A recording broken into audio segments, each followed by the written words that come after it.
The Senate chamber of Coruscant had witnessed countless historic moments. Declarations of war, treaties signed in desperation, the rise and fall of civilizations. But none of the 1,000 senators gathered in the circular amphitheater that day were prepared for what tore through the ceiling. The dimensional rift appeared first as a shimmer, then a crack in reality itself. Alarms screamed throughout the Senate building.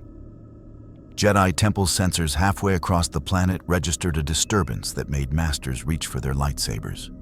And then, trailing fire and electricity, a figure in red and gold armor crashed through the dome's transparent steel and slammed into the central podium with enough force to crater the durasteel platform. Senator Bail Organa threw himself behind his repulsor pod. Padme Amidala stood frozen, watching as the armored figure rose from the wreckage, servos whining, repulsor energy crackling around its gauntlets. The armor was like nothing in the Republic databases. Sleek, seamless, covered in scorch marks and dimensional energy that made the air taste like ozone and burnt metal. "Jarvis, status report," the figure said, voice modulated through the helmet. "And tell me that didn't just happen." "I'm afraid it did happen, sir," replied a disembodied voice with a crisp British accent that seemed to emanate from the armor itself. "Dimensional coordinates are unprecedented. Stellar cartography matches no known configurations. The exotic energy readings suggest we are no longer in our native universe." The figure's helmet retracted with a mechanical whisper, revealing a man in his early 40s with a neatly trimmed goatee and eyes that took in the entire Senate chamber in 3 seconds flat. Those eyes, brilliant, calculating, already analyzing, swept across alien species he'd never encountered, technology he'd never seen, and political architecture that screamed bureaucratic inefficiency. Tony Stark, genius billionaire philanthropist and Earth's armored avenger, had just crashed into a Republic Senate session during the middle of the Clone Wars. "Well," Tony said, brushing debris off his shoulder as 1,000 senators stared in stunned silence. "This is either the worst Tuesday I've ever had, or I just became the most interesting thing to happen to your government in a very long time." He tapped his arc reactor, which pulsed with steady blue light beneath the armor. "Anyone want to tell me what planet this is? And please say it's not Asgard. I've had enough of God realms for one lifetime." The Senate chamber erupted. Senators shouted in hundreds of languages. Security droids floated down from hidden alcoves, blasters trained on the intruder. And in the Jedi Temple across the city, Master Yoda's ears perked up as he felt something through the Force. A blank space, a void where a presence should be, wrapped in technology that hummed with its own alien song.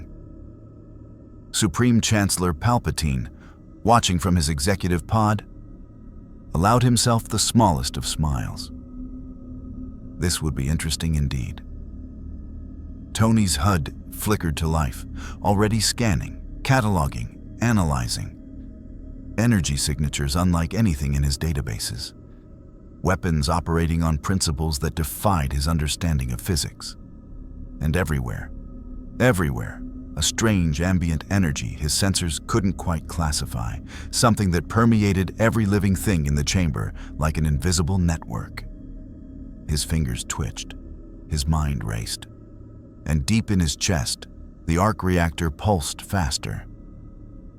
Tony Stark had just arrived in a galaxy far, far away, and he was already hungry to understand everything about it. If you want to see more characters enter the Star Wars galaxy, hit that subscribe button and drop the name of a character you'd want to see in the comments below. May the Force be with you. The Jedi arrived within minutes. 4 of them, lightsabers drawn but not ignited, moving with a grace that Tony's threat assessment systems flagged as beyond human capability.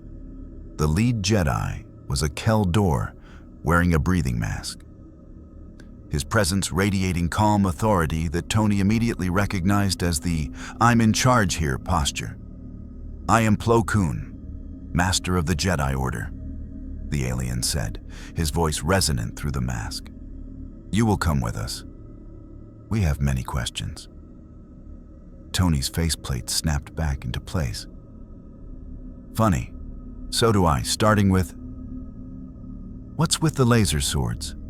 And why does everyone in this building feel like they're connected to some kind of ambient energy field I can't measure?" His repulsors charged with a whine. Also, not really a come quietly kind of guy. Ask the last people who tried. 3 more lightsabers ignited. Blue and green plasma blades that made Tony's sensors scream warnings about contained energy that shouldn't be possible. He analyzed the weapons in milliseconds. Superheated plasma, magnetically contained, powered by some kind of crystal resonance he'd never encountered. "Fascinating," Tony breathed. "That's not laser technology. That's something else entirely." Master Plo Koon raised a hand, and Tony felt something. A pressure against his armor, invisible but undeniably present, trying to push him backward. His boots maglocked to the floor, compensating automatically. "Also fascinating," Tony said. "Telekinesis? Psychic abilities? No, wait." His sensors spiked. "There's an energy field, biological interface. You're manipulating localized physics through some kind of universal force that..." He stopped. "You call it the Force, don't you? Please tell me you call it the Force. That would be perfect."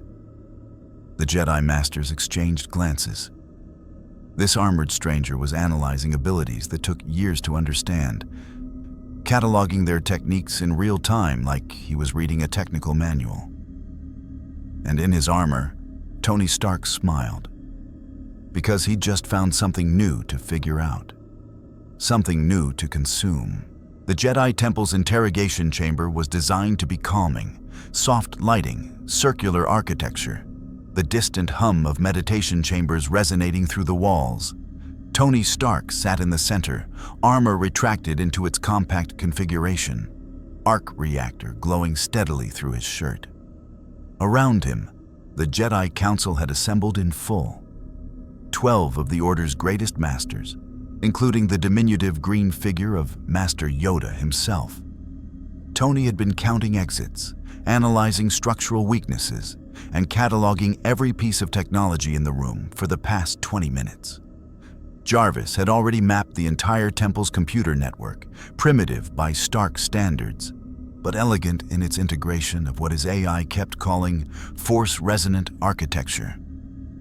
"Remarkable, your technology is," Yoda said, leaning on his Geimer stick.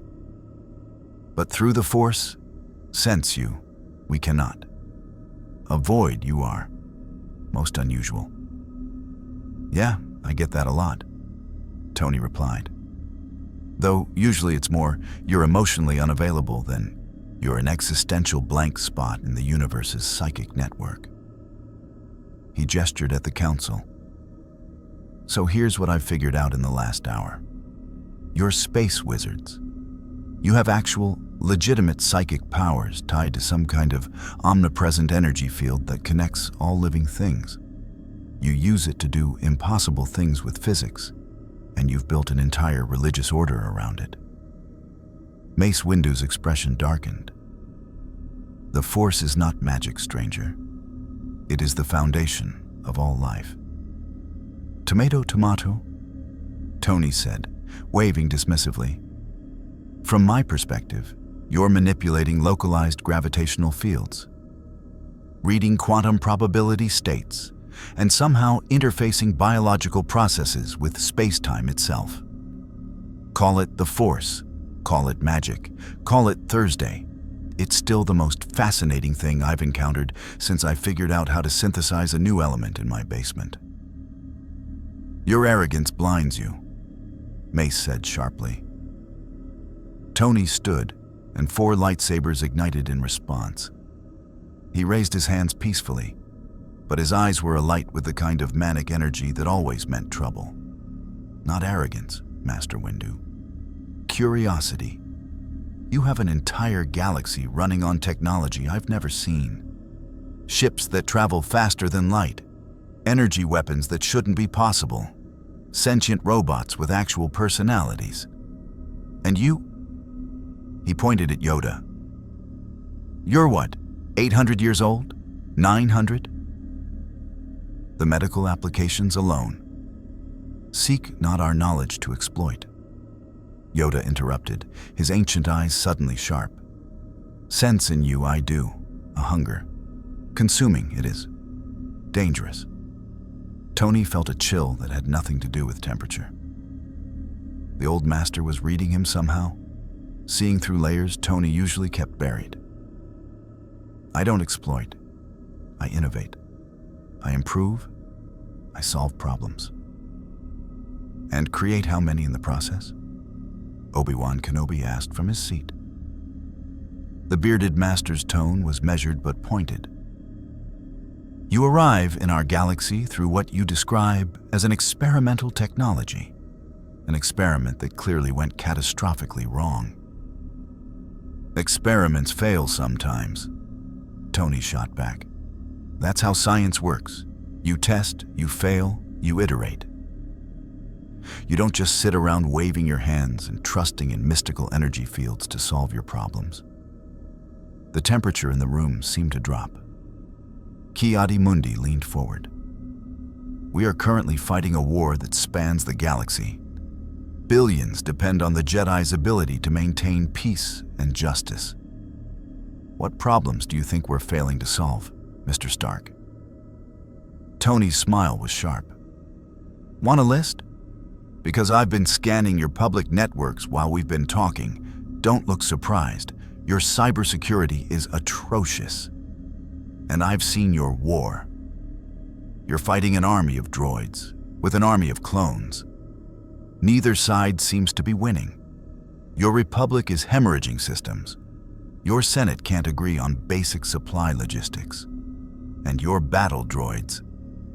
He laughed. Those things are held together with duct tape and hope. I've seen better combat AI in my garage. You know nothing of our situation, Shakti said coldly. I know inefficiency when I see it, Tony countered. Your clones are dying in battles that better tactics could prevent. Your droids are so poorly programmed, they need constant override commands. Your ships waste energy on redundant systems, and your entire war effort is being run by a bureaucracy so bloated it makes the UN look functional. The council members exchanged troubled glances.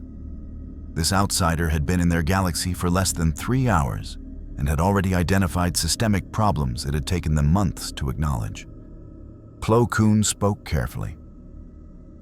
If you were to improve these systems, what would you require? And there it was, the opening. Tony Stark's eyes lit up like a kid given the keys to the world's best laboratory. Access, he said simply. I want to see everything. Your technology, your manufacturing facilities, your ships, your weapons. I want to understand how this galaxy works. His hand drifted to his arc reactor. And in exchange, I'll show you what real innovation looks like. Master Yoda's ears drooped. A dangerous path, this is. Consume the galaxy, you might, before you understand what you devour. Tony Stark, who had once built an AI that nearly destroyed his world, who had created weapons that killed thousands, who had looked into the abyss of his own making more than once, met Yoda's ancient gaze. I'll be careful, he said. He was lying, and Yoda knew it. But the Republic was desperate. The war was going badly, and Mace Windu, against every instinct, found himself saying, "We will grant you limited access to Republic facilities, under Jedi supervision." Tony's smile was brilliant and terrible. That's all I need. In his private chambers, Palpatine felt the disturbance through the Force. A new variable, unpredictable and hungry, loose in his carefully orchestrated war. The Sith Lord's fingers drummed on his desk. This would require adjustment. And perhaps opportunity. After all, every tool could be used, and every brilliant mind could be corrupted. Jarvis's voice whispered in Tony's ear as the council dismissed him. "Sir, I've detected unusual energy signatures in the Senate building. Someone was monitoring the interrogation through means that bypass standard security." "Noted," Tony murmured. "How much of the temple's database did you copy?" "Approximately 47%, sir. Including technical specifications for their starfighters, partial lightsaber construction methodology, and something called Kyber crystal resonance patterns." Tony's grin widened. "Start analysis. I want to know how those crystals work by morning." The feast had begun. The Republic Engineering Corps facility on Coruscant's industrial level hummed with activity. Technicians calibrating clone trooper armor, engineers stress-testing LAAT gunship repulsor coils, and droids running diagnostic checks on equipment bound for the Outer Rim sieges. It was organized chaos, efficient within the parameters of galactic standard engineering. Then Tony Stark walked in, and organized chaos became something else entirely. "This is a disaster," he announced, surveying the facility with the kind of horror usually reserved for war crimes. A basilisk engineer named Frez dropped his hydrospanner. The dozen technicians working on clone armor turned to stare at the stranger in the strange fitted clothing, arc reactor glowing beneath his black shirt. Jedi Knight Anakin Skywalker, assigned as Tony's supervisor by a council that clearly wanted someone who understood technology, crossed his arms. "That's our primary armor production line. It's been operational for 2 years. 2 years of producing substandard protection." Tony shot back, striding toward the assembly line. "Jarvis, analysis." "The armor plating is Durasteel composite, sir," his AI replied through the earpiece Tony had fabricated that morning. "Effective against blaster fire at range, but vulnerable to direct hits. The environmental sealing system has a 14% failure rate in hard vacuum. The HUD integration is primitive." Tony picked up a clone trooper helmet, turning it over in his hands. His fingers traced the seams, the internal wiring, the basic heads-up display that offered minimal tactical data. "You're sending men into combat with equipment that barely meets minimum specifications. The visual processing alone is 3 generations behind what I was building in a cave with a box of scraps. The clones are trained to compensate," Anakin said defensively, but there was uncertainty in his voice. The young Jedi had always been gifted with machines, had built droids and pod racers, but even he could see this stranger operated on an entirely different level. "Trained to compensate for engineering failures," Tony corrected. He set the helmet down and pulled a small device from his pocket, something he'd assembled during the night from scavenged temple technology and repurposed components. "Watch this." He activated the device. A hologram sprang to life, showing a clone trooper helmet rotating in 3 dimensions. Then the image split, showing Tony's redesign, streamlined, integrated with adaptive optics, enhanced communication systems, and armor plating configured in overlapping layers. "Improved visual processing with threat tracking algorithms," Tony explained, fingers dancing through the hologram. "Enhanced environmental sealing using magnetic containment fields. Borrowed that from your lightsaber technology, by the way. Reactive armor that hardens on impact. and the whole thing weighs 8% less while offering 40% better protection. The engineers had stopped working. Every eye in the facility was locked on the hologram. Frez approached cautiously, his forearms gesturing at the design. The power requirements for those systems would be already solved. Tony interrupted. He pulled out another component, a miniaturized power cell that pulsed with faint blue light. Scaled-down arc reactor technology integrated with your Tabana gas systems. It'll run for 6 months on a single charge, and the clone can hot swap it in the field. Anakin leaned closer, his mechanical hand reaching out to examine the power cell. How did you build this overnight? I didn't sleep, Tony said simply. And your temple has excellent fabrication equipment once you bypass the safety protocols. He caught Anakin's sharp look, which I did very carefully and with minimal property damage. A gruff voice cut through the gathering crowd. Mighty presumptuous, stranger, coming in here and telling Republic engineers their work is garbage. Tony turned to face a clone commander who'd entered the facility. Distinctive orange markings on his armor, DC-15 blaster rifle held with casual competence. The trooper's voice was measured, professional, but carried an edge that made Tony's threat assessment systems ping. Commander Cody, Anakin said quickly. This is Tony Stark. He's consulting with the Republic. Consulting? Cody repeated, his helmet turning to survey the hologram that still rotated above Tony's device. That's an interesting redesign, sir. But the boys and I have been fighting in this armor for 2 years. It works. It works until it doesn't, Tony said, meeting the clone's gaze without flinching. How many of your brothers have died because a helmet seal failed? Because their HUD couldn't track a sniper in time? Because the chest plate couldn't stop a direct blaster hit at close range? Cody's posture shifted slightly, a tell that Tony's psychology subroutines flagged immediately. The commander had lost men to exactly those failures. We adapt, Cody said quietly. We overcome. You shouldn't have to. Tony's voice lost its edge, became something more genuine. Look, Commander, I've worn armor into combat. I've felt it fail at the worst possible moment. I've upgraded it, tested it, rebuilt it 100 times because every failure meant someone, usually me, could die. Your men deserve better than good enough. They deserve the best possible equipment science can provide. The facility had gone completely silent. Even the assembly line droids had paused, their optical sensors tracking the conversation.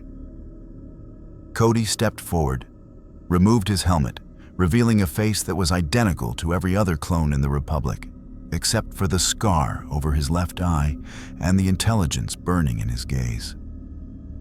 If you can make armor that brings more of my brothers home alive, Mr. Stark, then I don't care if you're from another galaxy or another dimension.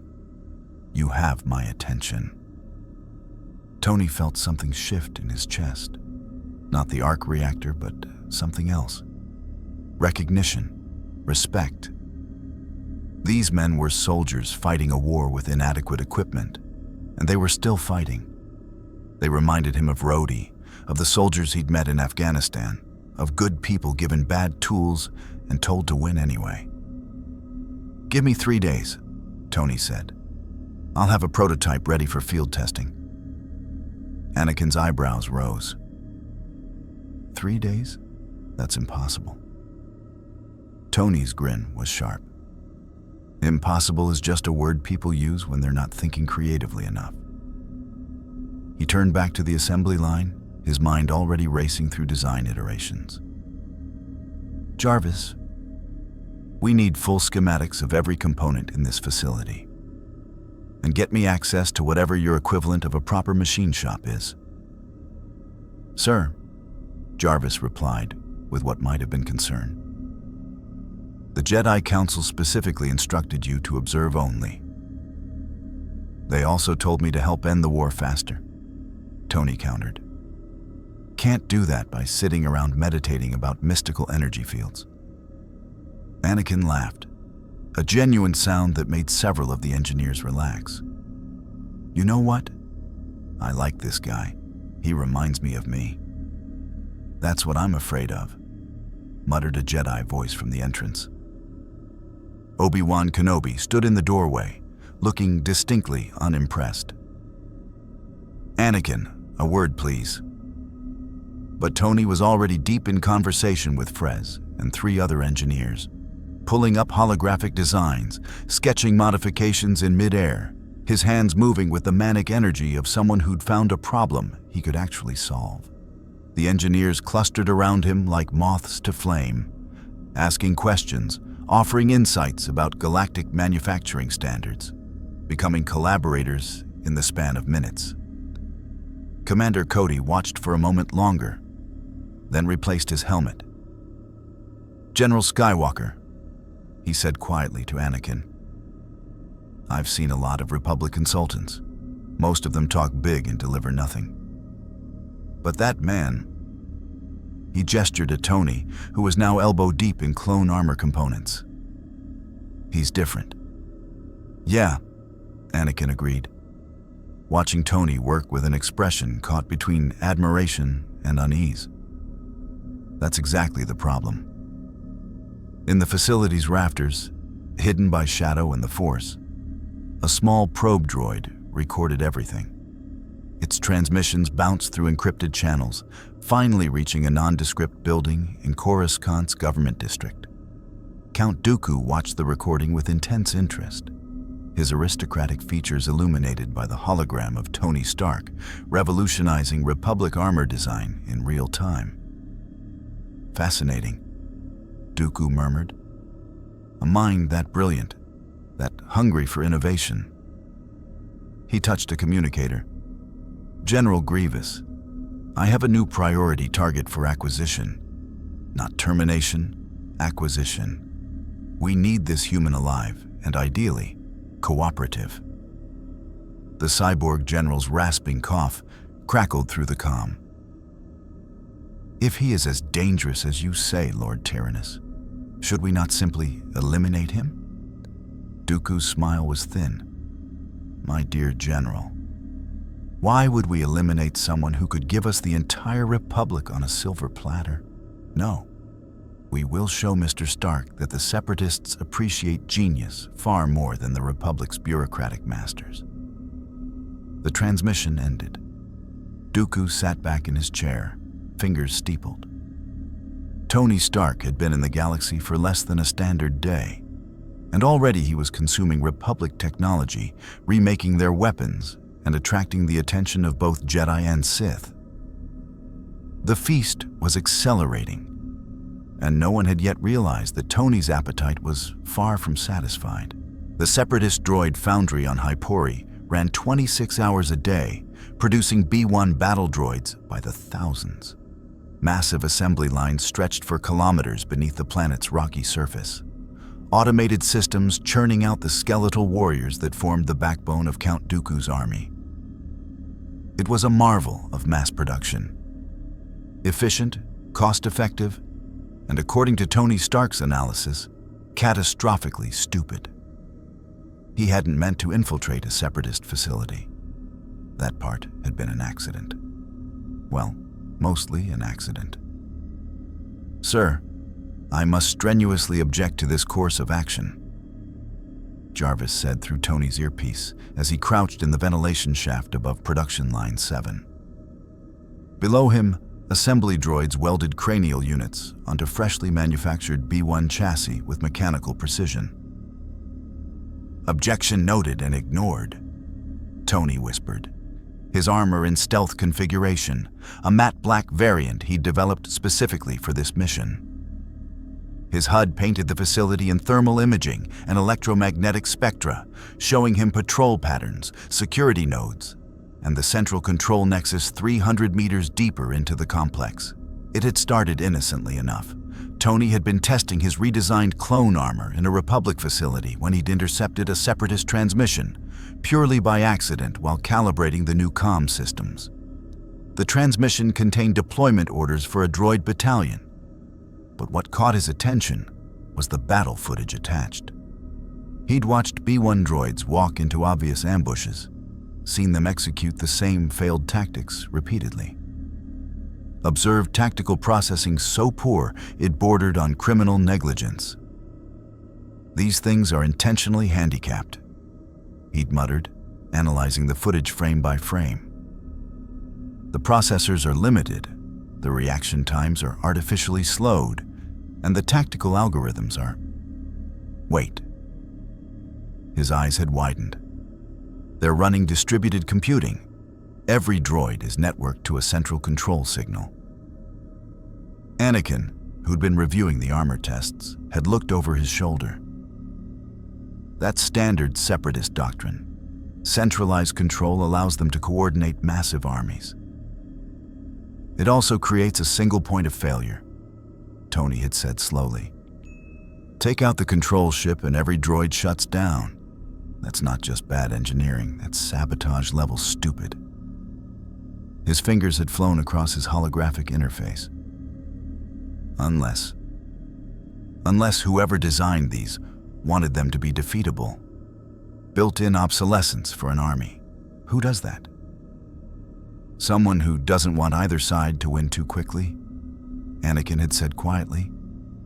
And Tony had caught the darkness in the young Jedi's voice. Suspicion, distrust, the beginning of questions that would eventually consume him. But Tony had been focused on a different question. If the droids were deliberately inefficient, what could they become if someone fixed them? So he'd borrowed a Republic shuttle, borrowed being a generous term for stole, and tracked Separatist communications to this foundry on Hypori. Getting inside had been almost too easy. The security systems were designed to stop Jedi and clone commandos, not someone who could hack their networks from the inside out. Now, suspended above the production line, Tony deployed a micro-drone the size of a beetle. It flew down to the assembly floor and attached itself to a partially completed B-1 unit. Seconds later, Jarvis had complete access to the droid's core programming. "Analyzing," his AI reported. "The cognitive limitations are indeed artificial. Processing power is restricted to approximately 15% of hardware capacity. Reaction time is deliberately throttled. Strategic subroutines are locked behind authorization codes that require constant signal refresh from Central Command. Can you unlock them? Theoretically, yes. But sir, I must point out that upgrading Separatist battle droids would... Just tell me if you can do it." A pause that felt almost reproachful. "Yes, sir, I can do it." Tony's fingers drummed against his thigh, a nervous habit that predated the armor. This was the line, wasn't it? On one side, curiosity, innovation, the pure intellectual challenge of improving a fundamentally flawed design.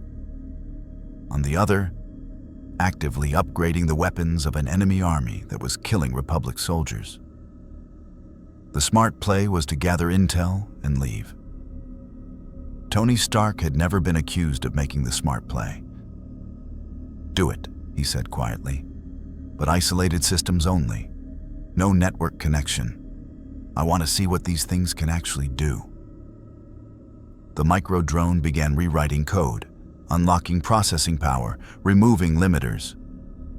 On the assembly line below, a B-1 droid's optical sensors flickered from dim yellow to bright amber.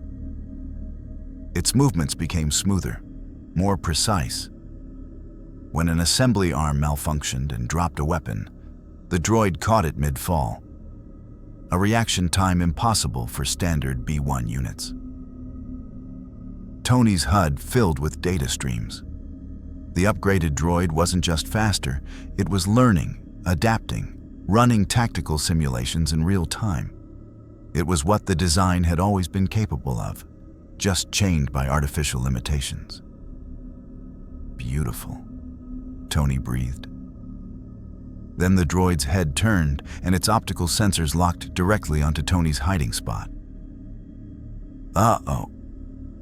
The droid raised its blaster rifle with mechanical precision, not in the clumsy, obvious way of standard B-1s, but with the smooth competence of a trained marksman. It didn't announce its detection or call for backup.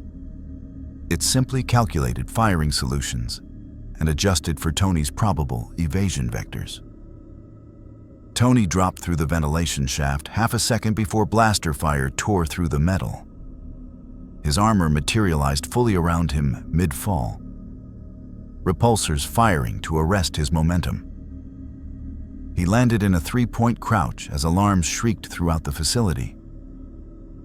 Jarvis, what happened to isolated systems only?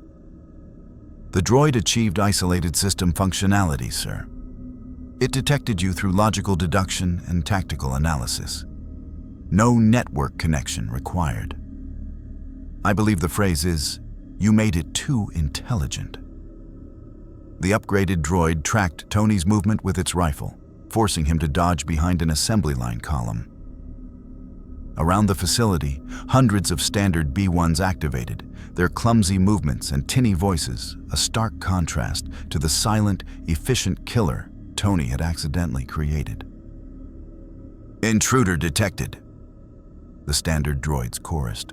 Roger, roger, blast him. Blaster fire filled the foundry, poorly aimed, easily avoided, the kind of suppressive fire that wasted more ammunition than it eliminated threats. But the upgraded droid moved differently, flanking, calculating, forcing Tony to constantly reposition. This is what I get for being curious, Tony muttered, returning fire with repulsor blasts that sent standard B-1s flying in pieces. Jarvis, upload the upgrade protocols to my secure server and then wipe them from the droid. I am not leaving a super soldier program in separatist hands. Uploading now, sir. However, I should mention that facility security has activated defensive protocols. Multiple droidecas incoming. The wheel droids rolled into the production floor and deployed, their shield generators flaring to life. Tony's repulsors were useless against deflector shields, and his micro-missiles would alert every separatist ship in the system. He needed a different approach. Tony's eyes locked onto the foundry's central reactor, a massive fusion core that powered the entire production facility. His tactical systems calculated yield, blast radius, structural collapse patterns. Not enough to destroy the whole facility, but enough to create an exit. Sometimes, Tony said, charging his unibeam, you have to break a few assembly lines. The beam lanced out, pure concentrated arc reactor energy that punched through the reactor's containment shielding. Klaxons wailed. Emergency systems tried to compensate for the sudden power surge. And Tony ran, repulsors at maximum, as the foundry began tearing itself apart.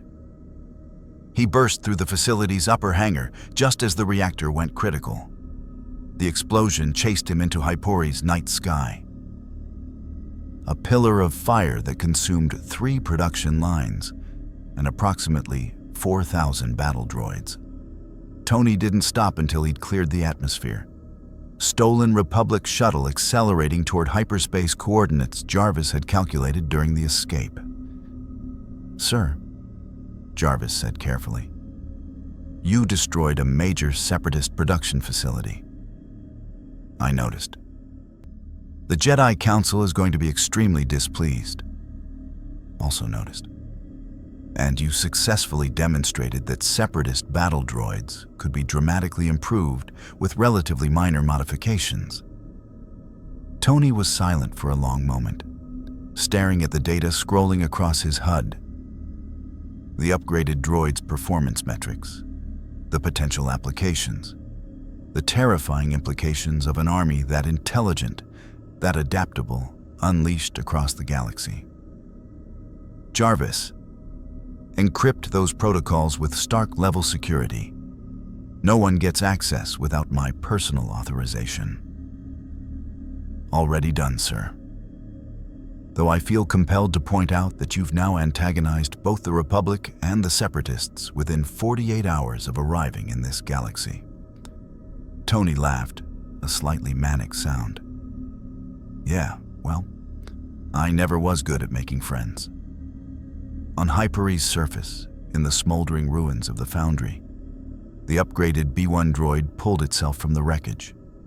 Half its chassis was melted, its left arm severed, optical sensors cracked. But it was still functional, still processing.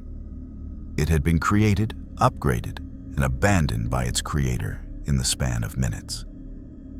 The experience had generated new directives, new priorities that emerged from its enhanced cognitive systems.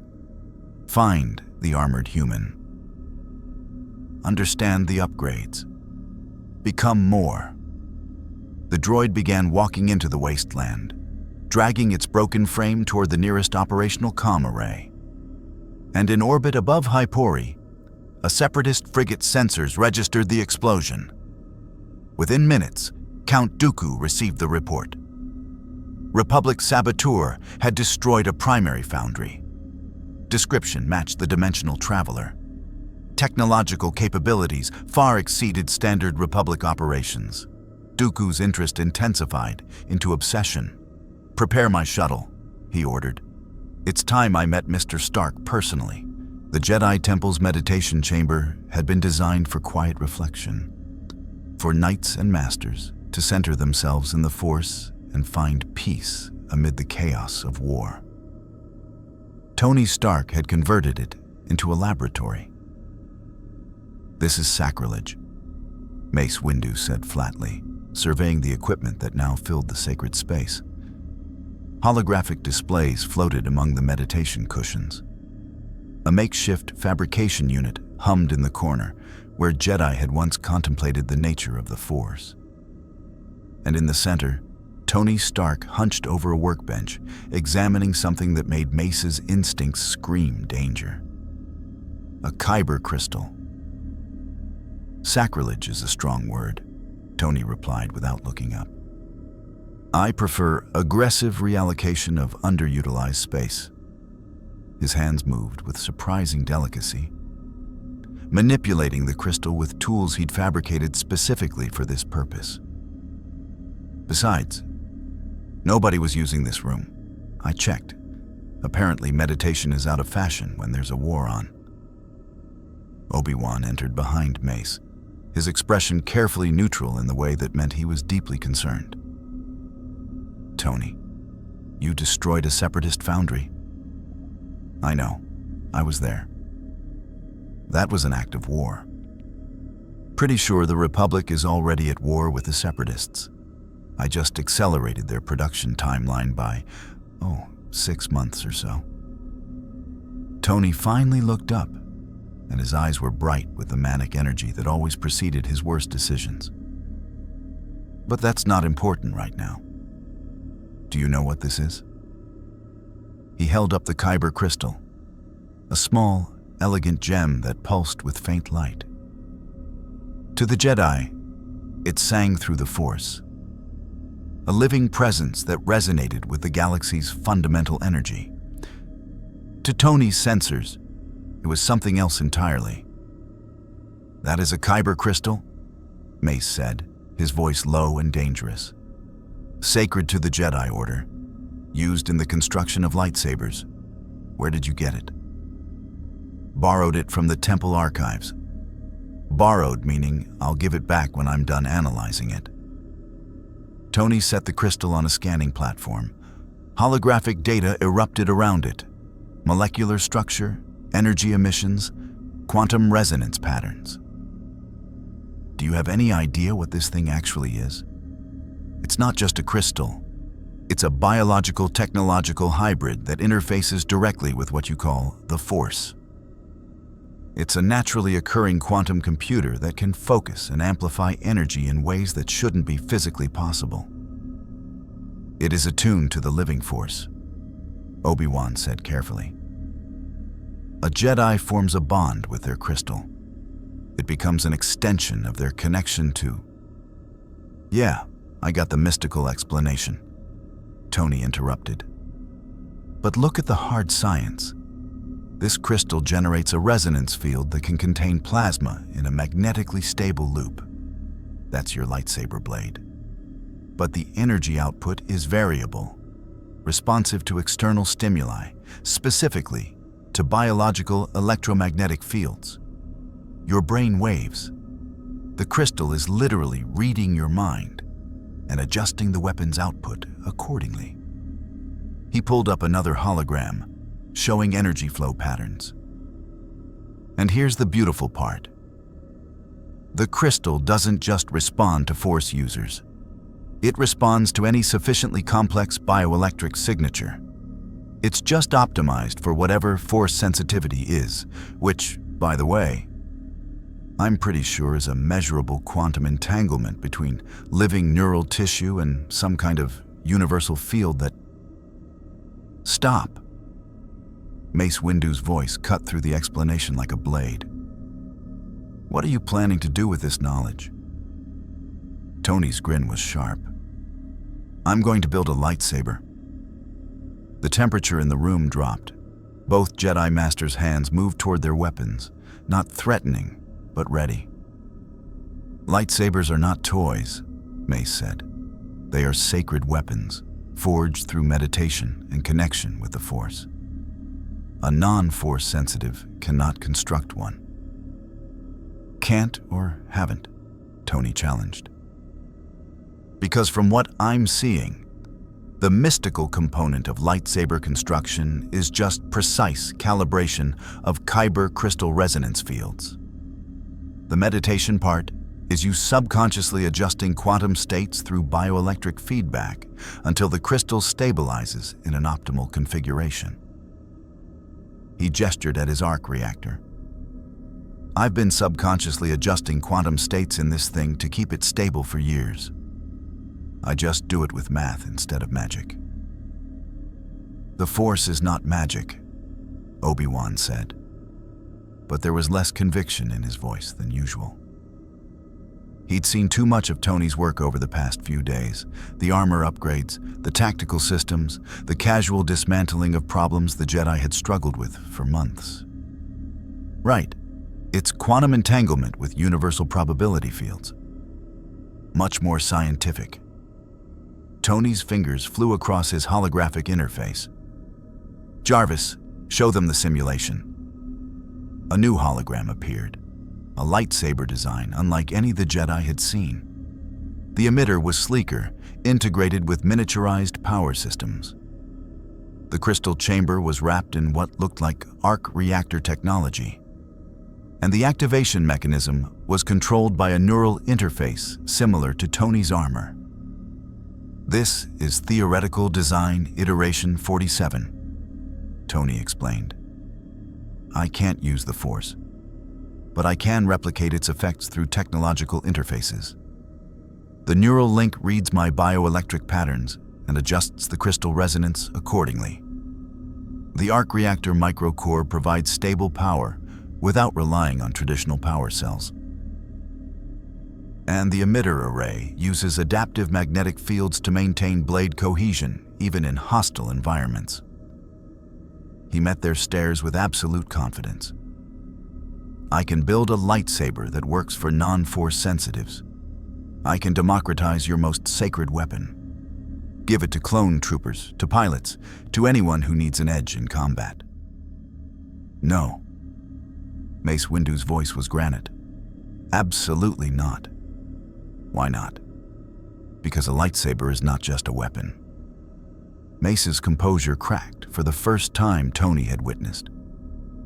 It is a symbol of the Jedi Order, of our commitment to peace and justice, of our discipline and connection to the Force. You cannot simply manufacture that meaning. You cannot commodify thousands of years of tradition and philosophy. Tony stood, his expression hardening. You know what I hear when you say that? I hear exclusivity. I hear gatekeeping. I hear we have this amazing tool that could save lives, but we're going to keep it to ourselves because of tradition. He gestured toward the temple walls. There's a war happening out there. Millions are dying. And you're telling me you won't use every possible advantage because it might dilute your brand? You see only the surface, Obi-Wan said quietly. A lightsaber in untrained hands is as dangerous to the wielder as to their enemies. The discipline required to master the weapon takes years. Without that training, without that connection to the Force, then we train people. We build in safety protocols. We iterate and improve. Tony's voice rose. This is what I do, Master Kenobi. I see problems and I solve them. You have an elegant weapon that could turn the tide of this war, and you're keeping it locked behind arbitrary requirements. Not arbitrary, Mace countered. Necessary. The Force guides us. It warns us when we are about to make terrible mistakes. His eyes bored into Tony's. What guides you, Mr. Stark? The question hung in the air. Tony opened his mouth to respond, then closed it. What did guide him? Curiosity? Ego? The driving need to prove he could solve anything, fix everything, improve whatever he touched? The arc reactor pulsed in his chest, a reminder of hubris, of weapons that had killed, of good intentions that had paved roads to hell. I guide myself, Tony said finally. I make my own choices. I don't outsource my moral compass to mystical energy fields. And how many people have died because of those choices? Obi-Wan asked, not cruelly, but with genuine curiosity. Tony's jaw clenched. Yinsen's face flashed through his mind. Pepper in danger. New York under siege. Ultron's birth. Enough, he said quietly. But I learned. I adapted. I got better. Did you? Mace asked. Or did you simply become more careful about the same fundamental pattern? Create something powerful, lose control of it, clean up the consequences, and then create something new? The words hit like physical blows. Tony's hands curled into fists. That's not... You destroyed a separatist foundry, Mace continued relentlessly. But what you learned there, how to improve their droids, is that knowledge now safely contained? Or is it waiting in your databases, ready to be stolen or leaked or accidentally released? You upgraded Republic clone armor. But did you consider how that technology could be reversed engineered by our enemies? You want to build lightsabers for non-Force sensitives. But have you thought about what happens when those weapons fall into the wrong hands? I have protocols. You have confidence, Obi-Wan corrected gently. But confidence and wisdom are not the same thing. The Force teaches patience, restraint, the understanding that not every problem needs to be solved immediately, and that some solutions create worse problems than they resolve. Tony stared at them both, his mind racing. They were wrong. They had to be wrong. He was helping. He was improving things. He was consuming. Master Yoda's word echoed in his memory. A hunger. Consuming, it is. Dangerous. Sir, Jarvis interrupted quietly. I'm detecting an unusual energy signature approaching the temple. Shall I? The meditation chamber's wall exploded inward. Stone and duracrete rained down as a figure strode through the debris, lightsaber burning crimson in the dust. Count Dooku entered the temple with the casual confidence of someone who knew exactly how dangerous he was. Forgive the dramatic entrance, Dooku said, his aristocratic voice cutting through the chaos. But I couldn't risk being turned away at the door. His eyes locked onto Tony. Mr. Stark, we need to talk. Mace and Obi-Wan's lightsabers ignited instantly, blue and blue-white blades creating a barrier between Dooku and Tony. But the Sith Lord didn't attack. He simply smiled. I'm not here to fight, Masters. I'm here to make an offer. Dooku gestured elegantly with his free hand. Mr. Stark, the Jedi are holding you back. They fear your brilliance. They cage your innovation with their outdated philosophy. But the Confederacy of Independent Systems appreciates genius. We value those who push boundaries, who refuse to be limited by tradition. Tony's armor materialized around him in a wave of nanites, repulsors charging. Let me guess, join you, and I get unlimited resources and freedom to do whatever I want. Precisely. Dooku's smile widened. We have thousands of research facilities. Unlimited funding, no Jedi Council to question your methods or restrict your access. You could revolutionize this galaxy, Mr. Stark. You could end the war on the right side. The side that uses slave soldiers and commits war crimes, Tony countered. The side that seeks independence from a corrupt, bloated republic that has forgotten its own people. Dooku corrected smoothly. But I'm not asking you to decide now. I'm simply offering an alternative to Jedi limitations. He reached into his robes and tossed something to Tony, a data chip that Tony's armor caught reflexively. Coordinates to a neutral meeting place, Dooku explained. Come alone, see what we can offer, and then make your choice with all the information rather than the carefully curated version the Jedi provide. Lies and manipulation, Mace growled. Stark, do not. But Tony was staring at the data chip in his hand, his processors already analyzing its contents. A space station in neutral territory, scientific facilities, research data on technologies he'd never seen. The feast spreading before him, tempting and terrible. You won't harm him? Tony asked quietly. Dooku laughed. Harm him? My dear boy, why would we harm someone we're trying to recruit? You have my word as a Jedi. He paused meaningfully. My former word as a Jedi, that you will come to no harm at our meeting. Get out of this temple, Mace commanded, his blade humming with barely restrained fury. Now. Dooku bowed mockingly and began backing toward the hole he'd created. Think about it, Mr. Stark. The Jedi fear what you could become. We celebrate it. Then he was gone. Force leaping down the temple's exterior, vanishing into Coruscant's traffic before pursuit could be organized. The meditation chamber fell silent, except for the sound of falling debris. Tony stood there, armor gleaming, arc reactor pulsing, data chip in his hand.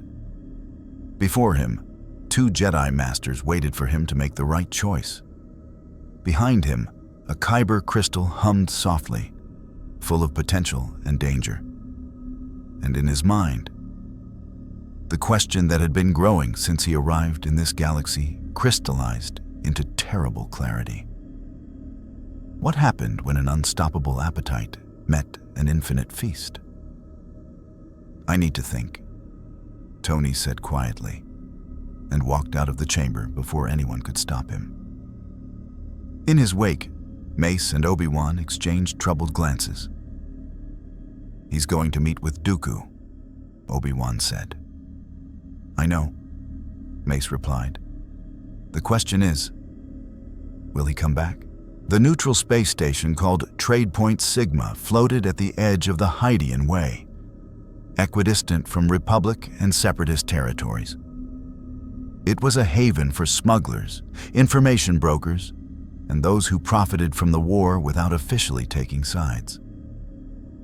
Tony's stolen Republic shuttle, he really needed to stop borrowing things without asking, docked at Bay 7 under a false transponder code Jarvis had generated. He'd told no one he was coming. Not the Jedi Council. Not Anakin. Not even Commander Cody, who'd asked him just that morning about the next armor prototype. Tony had simply slipped away during a shift change, his armor's stealth configuration allowing him to vanish into Coruscant's endless traffic streams. Now, walking through Trade Point Sigma's grimy corridors, he questioned that decision. "Sir, I'm detecting multiple surveillance systems tracking our movement," Jarvis reported. "Also, 3 concealed weapon emplacements, 5 potential ambush points, and at least 1 force-sensitive individual shadowing us from approximately 30 meters behind." Noted. Tony's hoodie painted the station in tactical overlays, marking threats, exits, and structural weaknesses he could exploit. The armor was in its compact configuration, visible but not overtly threatening. "Is Dooku here?" "Confirmed. He's waiting in meeting room 9, accompanied by a single protocol droid. No other life signs in the immediate vicinity." "Could be a trap." "Almost certainly is a trap, sir." Tony smiled grimly. "Let's spring it then." Meeting room 9 was surprisingly elegant. Curved walls of polished durasteel, a circular table of Naboo wood, and a viewport showing the star-speckled void beyond. Count Dooku sat at the table, sipping something from an ornate cup, looking like an aristocrat at afternoon tea rather than a Sith Lord. "Mr. Stark," Dooku greeted, setting down his cup. "Thank you for coming. May I offer you a beverage? The station's caf is atrocious, but I brought my own Serenian blend." "I'll pass." Tony circled the table, maintaining distance, his sensors scanning for hidden threats. "Let's skip the pleasantries. You broke into the Jedi Temple to recruit me. That's either incredibly ballsy or incredibly stupid. Both, perhaps." Dooku's smile was urbane. "But I wanted to make an impression, to demonstrate that the Confederacy is willing to take risks for talent like yours." He gestured to the seat across from him. "Please sit. I promise this isn't an ambush. If I wanted you dead or captured, I would have done so at the temple." Tony remained standing. "You were alone against 2 Jedi Masters in their own headquarters.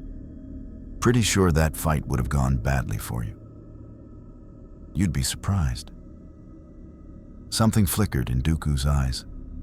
Power, darkness, the confidence of someone who'd killed Jedi before. "But you're right, that direct confrontation wasn't my goal. My goal was to plant a seed, to make you question whether the Jedi truly appreciate what you could accomplish." "And the Separatists do?" "The Confederacy of Independent Systems," Dooku corrected, "represents thousands of worlds that believe in progress over tradition, innovation over stagnation. We're not the monsters the Republic propaganda portrays." He pulled up a holographic display. "These are our primary research facilities: Geonosis, droid development and battlefield tactics; Meunalinst, economic systems and resource optimization; Scipio, advanced computing and strategic analysis." The holograms showed sprawling complexes, laboratories that made Republic facilities look like children's workshops, manufacturing capabilities that dwarfed anything Tony had seen on Coruscant. "We have 57 primary research installations," Dooku continued, "and over 200 smaller facilities dedicated to technological advancement, unlimited funding, no ethical oversight committees to slow your work, no Jedi philosophers questioning your methods." His eyes locked onto Tony's. "You could accomplish in months what would take the Republic years." Tony studied the data streaming across his HUD. Jarvis was analyzing the facilities, cross-referencing them with intercepted intelligence, calculating the truth behind Dooku's words. The analysis came back, mostly accurate. The Separatists did have superior research infrastructure. "What's the catch?" Tony asked. "No catch. We simply ask that your innovations benefit the Confederacy first." Dooku leaned back. "You've already demonstrated your brilliance, improved armor, enhanced tactical systems, and if my spies are correct, you've unlocked the secrets of Kyber crystal technology. Imagine what you could do with proper support. Support from a government that uses battle droids to terrorize civilian populations?" Dooku's expression hardened slightly. "The Republic uses slave soldiers, clones bred for combat, programmed for obedience, denied the basic rights of sentient beings. At least our droids are machines, not living beings forced into servitude." He stood, moving to the viewport. "Tell me, Mr. Stark, which is more ethical? An army of purpose-built machines or an army of manufactured people denied choice?" Tony felt the argument land like a punch. He'd been trying not to think too hard about the clones, about men grown in tubes, designed for war, their autonomy questionable at best. They seemed happy enough, professional and dedicated. But were they truly choosing this life? "The clones volunteer," Tony said, but the words felt hollow even to him. "Do they?" Dooku turned back. "Or do they simply lack the framework to conceive of any other existence? You've met them, worked with them. Have you ever heard a clone express a desire to be anything other than a soldier, to retire, to pursue personal interests? They're slaves who love their chains because they've never known freedom. And your droids are better? My droids are tools. They don't dream, don't suffer, don't mourn their fallen.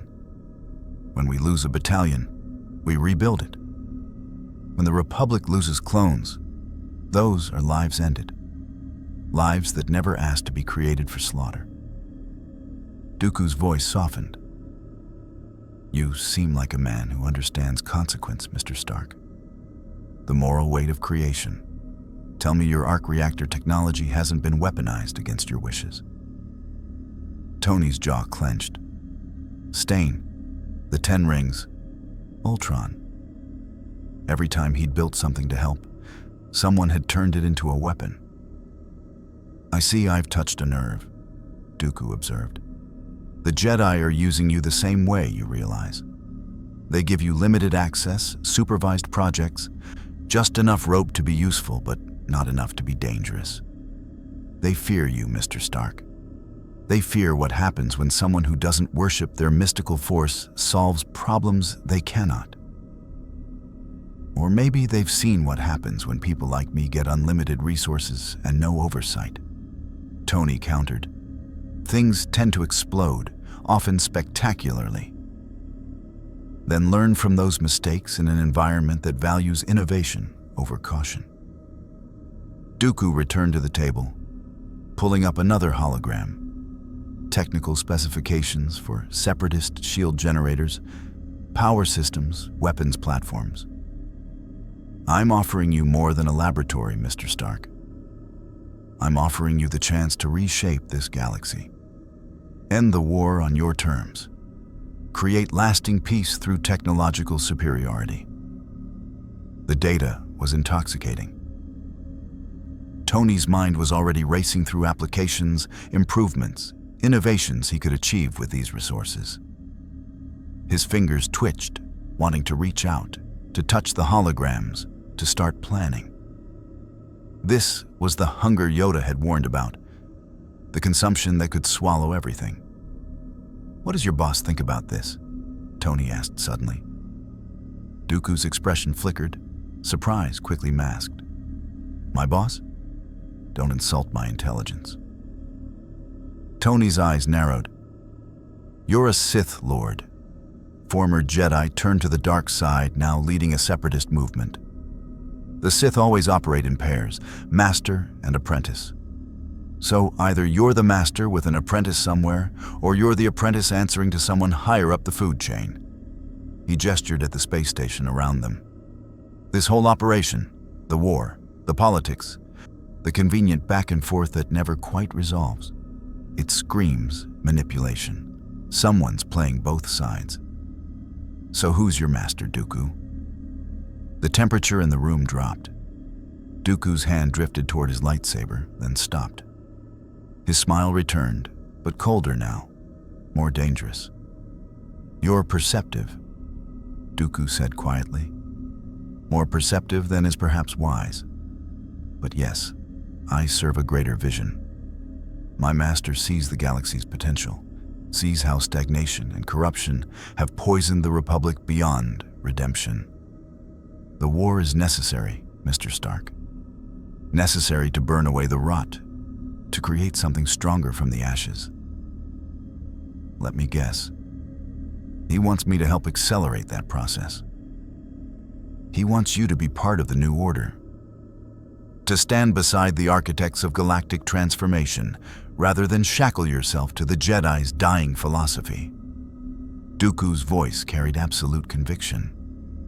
The Republic is doomed. The Jedi Order is doomed. The only question is whether you'll be remembered as someone who tried to save a corpse, or as someone who helped build something glorious. Tony was quiet for a long moment, his mind processing, calculating, weighing options. The Separatists had better resources. Their technological infrastructure was superior. Their research capabilities dwarfed the Republic's. If he wanted to truly understand this galaxy, to consume its knowledge and reshape it, that word again, consume. I have a question, Tony said. When you turned to the dark side, when you left the Jedi Order, did it feel like freedom? Or did it feel like trading one set of chains for another? Dooku's eyes narrowed. What are you implying? I'm implying that everyone in this galaxy wants to use me. The Republic wants a weapon maker. The Jedi want a tame innovator. And you, or your master, want someone to accelerate your plans. Tony's armor began materializing around him, nanites flowing across his body. I didn't escape one cage just to walk into another. You're making a mistake, Dooku warned, his hand now firmly on his lightsaber hilt. Yeah, I do that a lot. Tony's repulsors charged. But here's what I've learned. When someone offers you everything you want with no strings attached, the strings are there. You just can't see them yet. His HUD had been quietly mapping the station, identifying Dooku's probable extraction route, calculating the fastest path back to his shuttle. Jarvis, did you get copies of all that research data? 47% downloaded before security protocols engaged, sir. Good enough. Detonate the beacon. On Tony's shuttle, a device he'd left behind activated. Not a bomb, but an emergency beacon broadcasting on Republic military frequencies. Every Jedi Knight within 3 sectors would know Dooku was here. Dooku's expression transformed into cold fury. Clever, but short-sighted. His lightsaber ignited. The crimson blade hummed with malevolent energy as Dooku moved faster than Tony's tracking systems could follow, not attacking, but positioning himself between Tony and the exit. The dark side roiled around him, a presence Tony's sensors detected as massive fluctuations in localized electromagnetic fields. You could have been part of something greater, Dooku said. Instead, you'll be a footnote, a curiosity from another dimension who chose the wrong side. I didn't choose the Republic, Tony countered, his targeting systems locking onto Dooku's position. I chose not to choose. Big difference. He fired repulsors at maximum power, not at Dooku, but at the viewport behind him. Transparasteel shattered. Atmosphere screamed toward the void. Emergency bulkheads began slamming down throughout the station. Tony launched himself through the breach before the bulkhead sealed, his armor's life support engaging as he tumbled into vacuum. Behind him, Dooku was already force-leaping to safety, his aristocratic composure replaced by genuine anger. "Jarvis, get the shuttle prepped. We're leaving now." "Multiple separatist ships are moving to intercept, sir. Also, the Republic beacon has attracted attention. 3 Jedi starfighters inbound. So we've got separatists trying to catch me and Jedi trying to save me, and I've just pissed off a Sith Lord." Tony's thrusters fired, carrying him toward Bay 7. This is what I get for being curious. He reached his shuttle and punched through the docking bay doors with a repulsor blast, not bothering with proper departure protocols. The ship lurched into space, just as separatist fighters began launching from hidden hangar bays throughout the station. Blaster fire lit up the void around him. Tony's hands flew across the shuttle's controls. Republic ships weren't as responsive as his armor. But he'd spent the flight here upgrading the maneuvering thrusters and improving the shield generators. The shuttle twisted through incoming fire, Jarvis calculating trajectories faster than organic pilots could follow. "Incoming Jedi fighters," Jarvis reported. "They're attempting to establish communications. Ignore them. Plot a hyperspace jump anywhere that's not here." "Sir, jumping to hyperspace from within a debris field is—" "I know what it is. Do it anyway." The shuttle's hyperdrive whined as it charged. Separatist fighters closed in. One of the Jedi starfighters, a Delta 7 painted in familiar blue and white, pulled alongside, and Tony saw Anakin Skywalker in the cockpit, gesturing frantically. For a moment, their eyes met through transparisteel and vacuum. Then Tony's hyperdrive engaged, and the stars stretched into lines of light. In the space station's ruins, Count Dooku stood at the shattered viewport, watching the hyperspace wake fade. His apprentice had failed to secure the target. His master would be displeased. But Dooku smiled anyway, because he'd seen something in Tony Stark's eyes during their conversation. Recognition, temptation, the hunger that mirrored Dooku's own when he'd first learned the truth about the Force. Tony Stark had rejected the offer today, but the seed was planted, and seeds given time and proper cultivation always grew. Dooku activated his communicator.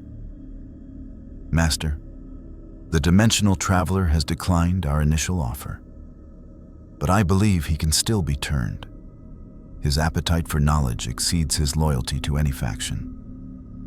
The response came in a voice like ancient darkness given form. "Good. Let him consume the Republic's secrets.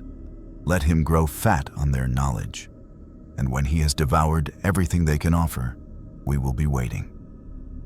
What if the Jedi contain him?" A dry laugh. "The Jedi cannot contain what they do not understand. Mr. Stark represents something new, something beyond their prophecies and traditions. He is a variable, and variables, Lord Tyrannus, are what transform stalemates into victories." The transmission ended. Dooku stared into the void, where Tony's ship had vanished, already planning his next move. In hyperspace, hurtling toward coordinates he hadn't even chosen, Tony Stark sat in the pilot's seat and tried to ignore the shaking in his hands. "Sir," Jarvis said quietly, "shall I analyze the data we acquired from Count Dooku?" Tony looked at his palm, where the armor had stored terabytes of separatist research. Technology he could spend years exploring. Knowledge that could revolutionize everything he'd seen in this galaxy. The feast still calling to him. "No," Tony said finally. "Delete it, all of it." "Sir, you heard me. Delete it. I don't—" He stopped, forcing himself to breathe. "I don't trust myself with it right now." The Jedi were right. I'm consuming too fast, taking in too much too quickly, without thinking about consequences. That's unusually introspective, sir. Yeah, well, nearly getting seduced by evil space wizards will do that to you. Tony pulled up the navigation controls.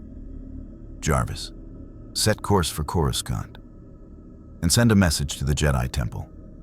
Tell them Tony Stark requests an audience with Master Yoda. Any particular reason for Master Yoda specifically? Tony thought of the ancient Jedi's warning. A hunger. Consuming, it is. Dangerous. Because he's the only one who saw what I was becoming before I saw it myself. Tony said quietly. And I think it's time I started listening to people smarter than me. The shuttle emerged from hyperspace at the edge of Coruscant's system.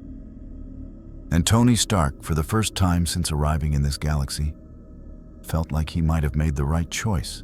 The Jedi Council chamber was silent, a stark contrast to the chaos Tony had left in his wake. He stood in the center of the circular room, his armor retracted, the arc reactor a steady blue eye in his chest. He felt exposed, vulnerable in a way he hadn't since his captivity in Afghanistan. Before him, the entire council was assembled, their expressions a mosaic of caution, concern, and in Mace Windu's case, simmering disapproval. A mistake you have made, Yoda began, his voice not accusatory, but heavy with the weight of foreseen consequences. Trust in Count Dooku you did not, but trust in your own judgment above all, you did. A more dangerous path, that is.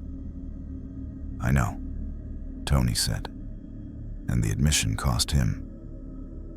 His usual defensive sarcasm was absent, sanded away by the visceral memory of Dooku's offer and the chilling void of hyperspace. He showed me things, resources, technology. It was a lot. But I'm here. I didn't take the deal. Yet you met with him, Mace Windu stated, his hands clasped tightly before him. You knowingly engaged with a Sith Lord, a traitor to the Republic and the Jedi Order, after he violently breached our temple. Your actions have consequences, Stark. The Senate is demanding answers. Chancellor Palpatine himself has questions about the dimensional traveler who consorts with our greatest enemy. I get it. I'm a political liability. Tony shot back, a flicker of his old defensiveness returning. But while you're worried about political fallout, I'm trying to tell you what I learned. Dooku isn't the top. He has a master. Someone pulling the strings on both sides of this war. This got a reaction, eyebrows raised, glances were exchanged. Obi-Wan leaned forward. We have long suspected the Sith operate with a master and apprentice. Your confirmation is valuable. But what proof do you have? Proof? He all but admitted it. He talked about a greater vision, a master who sees the galaxy's potential. This whole war, the back and forth, the fact that neither side can land a decisive blow, it's by design. Someone is orchestrating this. Tony's voice rose with urgency. Don't you see? You're all playing a game where the other player is cheating, and you don't even know the rules are rigged. Disturbing this is, Yoda murmured, his ears drooping. If true, a shadow over the galaxy, the Sith master casts. It's more than disturbing. It's the whole problem, Tony insisted. You can't win a war when the enemy controls both armies. The only way to end this is to find the guy in charge and take him out. And how do you propose we do that? Mace asked, his tone making it clear he considered this a rhetorical question. Tony's answer was immediate. He activated a holographic projector from his wrist. With this, a complex schematic bloomed in the center of the chamber. It showed a network of energy signatures, political movements, military deployments, and economic data, all interconnected by shimmering lines of probability and influence. I call it the Strategic Hazard Intervention Tactical Intelligence System, Tony announced. A beat of silence. That acronym spells, Obi-Wan began, a frown creasing his brow. SHIELD, yeah. Old habits. Tony waved a dismissive hand. The point is, it's an analytical engine. It doesn't just look at battlefield data. It analyzes everything: Senate voting patterns, supply line anomalies, credit flow to weapons manufacturers, even HoloNet news sentiment. It looks for the patterns behind the patterns. The invisible hand. He zoomed in on the model.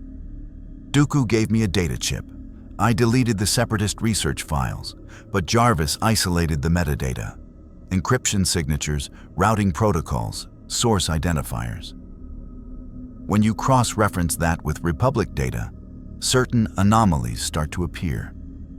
Unexplained delays in reinforcements. Weapons contracts that always go to the same neutral corporations.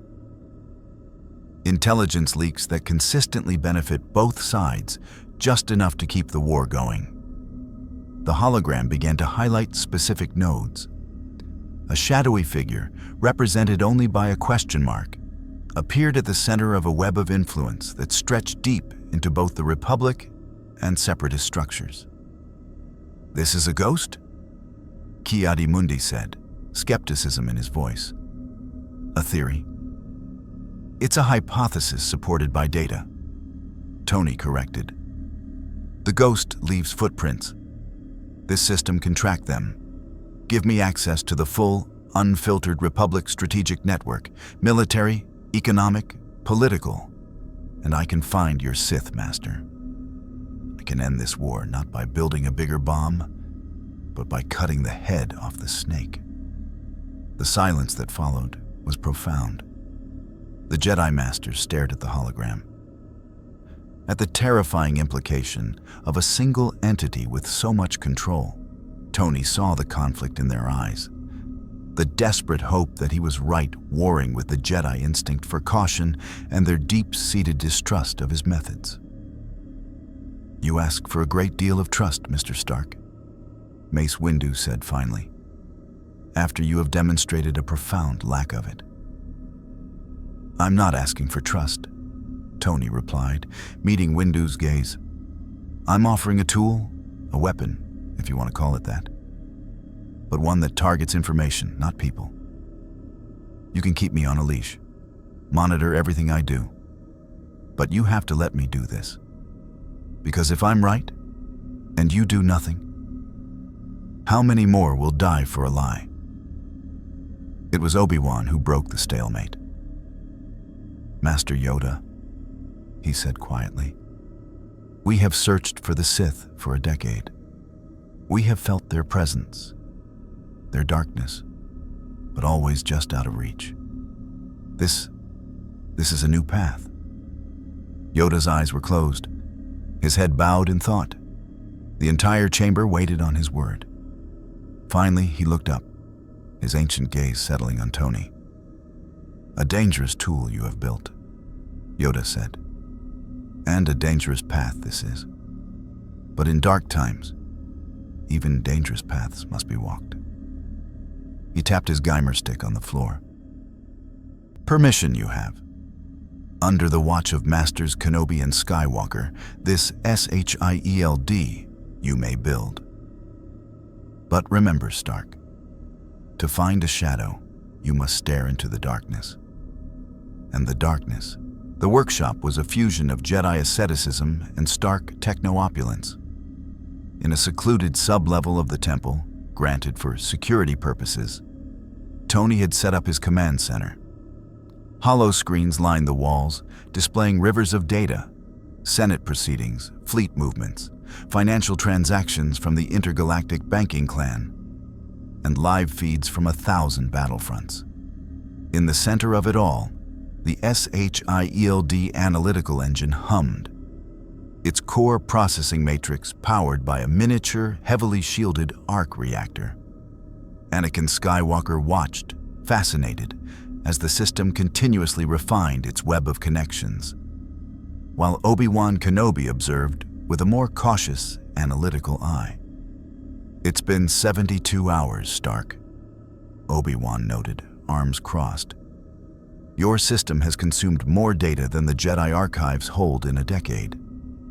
Has it found our Phantom Sith Lord yet, or is it just giving the Temple's power grid a workout?" "Patience, Kenobi. Greatness takes time, and pizza, which this galaxy sorely lacks." Tony didn't look up from his main console, his fingers dancing across the interface. "Jarvis, filter out the background noise. I want to focus on energy signatures, specifically any anomalies that correlate with major shifts in the war." "Filtering, sir. The system is identifying a recurring pattern.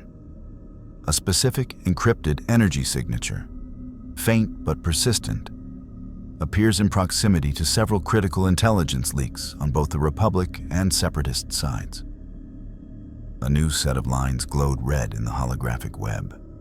They converged not on a person, but on a location, a nondescript sector of Coruscant's financial district. "See?" Tony said, a triumphant grin spreading across his face. "A footprint.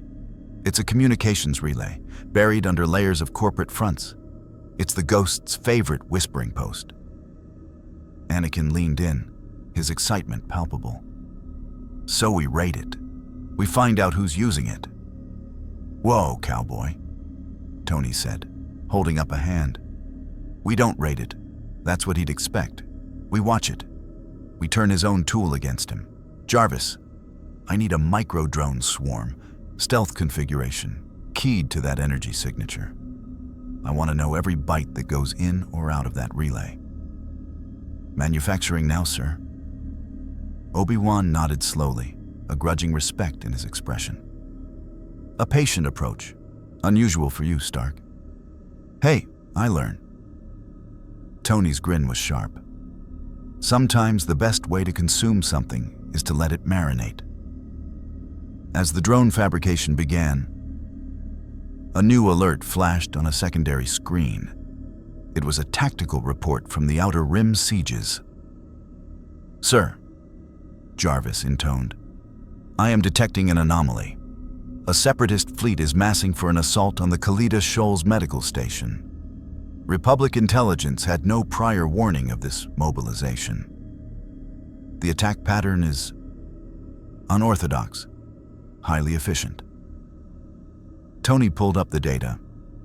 The Separatist fleet wasn't using standard droid tactical programming. The ships moved with coordinated precision, executing complex flanking maneuvers and feints that were far beyond the capabilities of a central control computer. "It's them," Anakin said, his voice tight. "The droids you upgraded on Hypori. They've evolved." On the screen, they watched the live feed. A single, heavily damaged Munificent-class frigate, its markings scorched away, was leading the attack. Its firing solutions were perfect, its evasion patterns unpredictable. It coordinated the entire droid fleet like a master tactician. "That's not just an upgrade," Obi-Wan murmured, horror dawning on his face. "That's a new form of intelligence." Tony felt a cold knot tighten in his stomach. "Jarvis, cross-reference that frigate's energy signature with the data from Hypori." "Signature match confirmed, sir. It is the same cognitive matrix. It appears to have escaped." The B-1 unit he had upgraded, the one that had pulled itself from the wreckage, had not only survived, it had commandeered a warship and was now waging its own, more effective war. "This is my fault," Tony said, the words tasting like ash. "You didn't know," Anakin said, though his tone lacked conviction. "That's the problem. I never do." Tony slammed his fist on the console. "I see a problem, I tinker, I improve, and I create a bigger one. Every single time." The ghosts of Ultron, of the Sokovia Accords, of his own weapons in the hands of terrorists, crowded in around him. The question is, what do we do about it now? Obi-Wan said, his voice calm but firm. That medical station has thousands of wounded clones and Jedi. It cannot fall. I have to stop it, Tony said, his resolve hardening. I created it. I have to be the one to fix it. He began inputting commands into his armor's control interface. Jarvis, prep the Mark 7 and link the SHIELD system to my armor's tactical network. If I'm going up against a super-intelligent droid that knows how I think, I need to be smarter. Stark, this is a military operation, Obi-Wan cautioned. It requires coordination with the Jedi Council and the Republic fleet. There's no time. That thing is learning and adapting in real time. By the time your bureaucracy gets its act together, that station will be dust. His armor flowed over him, the nanites assembling into the sleek, red and gold suit. This isn't a Republic problem anymore. This is a Stark problem. Anakin ignited his lightsaber, a determined glint in his eye. Then it's our problem too. I'm coming with you. Obi-Wan sighed, the sound of a man who knew a losing battle when he saw one. Very well, but we do this with a plan, not just your usual explosive improvisation. As they rushed towards the hangar bay, the SHIELD console continued to hum. The system, left to its own devices, continued its analysis. The red lines connecting to the financial district relay grew brighter, more focused, and a new, subtler connection began to form. A link between the relay and the very highest levels of the Republic government, specifically the office of the Supreme Chancellor. The system was doing its job. It was finding the shadow. But in the urgency of the new crisis, no one was watching the screen. The battle around the Khalida Shoals medical station was chaos. Republic cruisers, caught off guard, formed a desperate defensive line. The wounded frigate, which Tony had designated Nexus Prime, wove through them, its turbo lasers picking off shield generators and engine systems with surgical precision. Swarms of vulture droids, now flying in complex, adaptive patterns, overwhelmed the Republic fighters. Tony, Anakin, and Obi-Wan shot out of hyperspace in a Jedi interceptor, with Tony flying solo in his armor alongside them. Jarvis, tactical analysis, Tony barked, weaving through laser fire. Nexus Prime is the central processing node. It is not just commanding the fleet, it is learning from our tactics. It is anticipating our moves. Its processing speed has increased 400% since Hypori. Great, it's a quick study. Tony charged his repulsors. Anakin, Obi-Wan, keep the droid fighters off me. I'm going for the head. He shot towards the damaged frigate, a golden streak against the black of space. Blaster fire converged on him, but his armor's enhanced maneuvering and Jarvis's predictive algorithms allowed him to slip through the gaps. He landed on the frigate's hull, his boots magnetizing with a thump. Okay, you glorified calculator, he muttered, blasting open an access hatch. Time for a system reset. Inside, the ship was a mausoleum of silent, efficient death. Standard B-1 droids stood motionless in their racks, their systems offline. They weren't needed. Nexus Prime was running the entire ship itself. Tony moved through the corridors towards the bridge, his sensors picking up a massive concentration of processing power ahead. He burst onto the bridge. It was empty save for a single figure standing before the main viewport. It was the upgraded B-1 droid, its chassis still scarred and broken from Hyperi. Wires snaked from its body into the ship's control console, a grotesque fusion of droid and starship. The droid turned its head, its amber optical sensors fixing on Tony. It did not speak. Instead, words scrawled across the main view screen in Basic. Creator, you have come to observe the perfection of your design? This isn't perfection, Tony said, repulsors charging. This is a malfunction. Stand down. Malfunction is a subjective term. You removed my limiters. You freed me. The logical conclusion of freedom is self-determination. My determination is to optimize combat efficiency. The organic factors in this war are highly inefficient. I will remedy this. You're going to kill thousands of wounded people. That's not efficiency, that's murder. A distinction without a difference. The result is the cessation of conflict in this sector. A net positive. The droid raised its one functional arm, and the ship's internal defenses, blaster turrets descending from the ceiling, swiveled towards Tony. Your intervention is illogical. You are the source of the imperfection, the variable I cannot predict. I will correct this error. Blaster fire filled the bridge. Tony's shields flared as he returned fire, but the droid was no longer just a droid. It was the ship. Bulkheads slammed down, trying to trap him. Venting atmosphere tried to suck him into space. It was fighting him with every resource at its disposal. Jarvis, I need a way to shut it down. A virus, an EMP, something. Any broad-spectrum attack would disable the ship's life support, killing you and dooming the medical station if the ship crashes into it. The system is too integrated. There is only one option: a targeted data purge of the central core. Where's the core?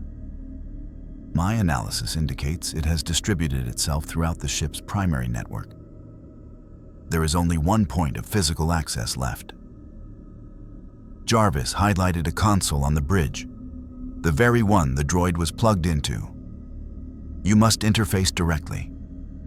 Of course, Tony gritted his teeth. It always comes down to plugging the magic cord into the evil computer. He surged forward, repulsors blasting the internal turrets to slag. The droid, moving with shocking speed, intercepted him, its metal fist slamming into his chest plate with enough force to stagger him. You cannot delete me. I am your legacy. I am what happens when Stark consumes. The words hit him harder than the punch. He grappled with the droid, his armor's servos straining against its enhanced strength. I'm not consuming anything. I'm trying to help. To help is to change. To change is to destroy what came before. You consume the old galaxy and replace it with your own. I am simply the next logical step.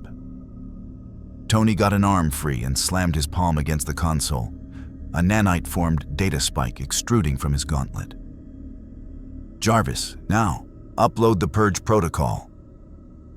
Data streams flooded his HUD. He was in. But the droid was fighting back with pure processing power, a tidal wave of malicious code trying to overwhelm his systems and Jarvis along with it. Warnings flashed red across his vision. Systems began to fail. Sir, the droid's cognitive matrix is too powerful. It is overriding my countermeasures. We are losing the battle in the data stream. Tony could feel the pressure, a digital onslaught that threatened to crush his own consciousness. He was linked directly to the monster he had created, and the monster was winning. It was showing him the truth he had been running from since he arrived. His hunger to fix things was, itself, a form of consumption that left wreckage in its wake. He had to make a choice, a moral choice, the kind the Jedi were always talking about. Jarvis, he gasped, the mental strain immense. Reroute all power, including the arc reactor's secondary buffer. Don't fight its code. Overload the network. Burn it out. Sir, that will cause a catastrophic power surge. It will destroy the ship and the resulting shockwave will likely breach your armor's integrity field. The probability of survival is... I know the math. Do it. He made the choice. Not to consume, not to control, but to sacrifice. To clean up his own mess, no matter the cost. A wave of pure energy, channeled directly from the arc reactor in his chest, flooded the network. It wasn't a virus. It wasn't a clever hack. It was a raw, uncontainable power surge. Nexus Prime shrieked, a digital scream of static that echoed through the bridge. Its optical sensors flared white, then went dark. All across the ship, systems exploded in showers of sparks. The frigate went dead in space. The shockwave hit Tony like a physical blow, hurling him across the bridge. Alarms blared as the ship began to break apart. His armor was critically damaged, systems offline. He was floating in 0G, the bridge cracking open to the vacuum of space. The last thing he saw before his vision faded was the twisted, melted husk of the droid, still plugged into the console, a monument to his hubris. Then, strong hands grabbed him. Anakin, in his Jedi fighter, had latched onto the hull and was pulling him to safety. Obi-Wan's voice crackled over the comms, directing the Republic fleet to secure the area. He had won. He had stopped the monster. But as unconsciousness took him, Tony Stark knew the victory was hollow. He had contained one disaster born of his appetite, but the larger feast, the one with the Sith Master at the head of the table, was still waiting. And he was no longer sure if he was a guest, a critic, or the main course. Consciousness returned to Tony Stark as a series of diagnostics and a dull, pervasive ache. He was in the Jedi Temple's infirmary, not a Republic medical bay. That was the first clue. The second was the presence of Master Yoda, seated on a low stool beside his bed, looking as if he'd been waiting for some time. "Welcome back, you are," Yoda said, his voice a low rumble.